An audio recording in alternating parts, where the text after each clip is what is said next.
Nahuli ang ilang motoristang pasaway sa kalsada nitong Semana Santa. Isa na riyan ang driver ng mixer truck na nakabangga na nga, nanuntok pa. Balita hatid ni Steve Dailisan.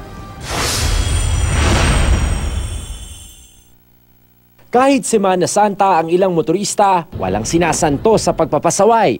Gaya ng mixer truck na ito na ilang beses nagpapalit-palit ng lane hanggang bumangga sa nakagititang elf truck. Pero ang nakadisgrasyang driver pa ang sumugod. Sinuntok niya ang driver ng elf truck at hinampas ang gilid ng sasakyan saka siya mabilis na umalis. Sa daan namang ito, paakyat ng Antipolo, biglang sumulpot ang isang sasakyang nag-counterflow. Muntik pang mabangga ang sasakyang nasa tamang lane. Obstruction naman ang nakuna ng ilan, gaya ng sasakyang ito na humarang sa rampa ng NAIA 3 at itong sasakyang humarang sa rampa para sa persons with disability sa isang mall sa Pampanga. Biyernes Santo naman ang makuna ng mga motoristang ito. Todo harurot ang isa sa maluwag na kalsada. Hindi naman naka-helmet ang angkas ng isa pang rider. Beating the red light ang isa pa.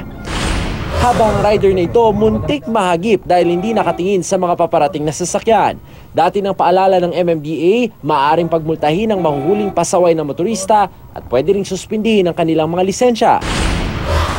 Sa Santa Rosa exit naman ng SLEX, hindi mga pasaway na motorista kundi usok mula sa bushfire ang nagpahirap sa daan. Dahil apektado ang visibility, pansamantalang sinara ang daan para iwas disgrasya.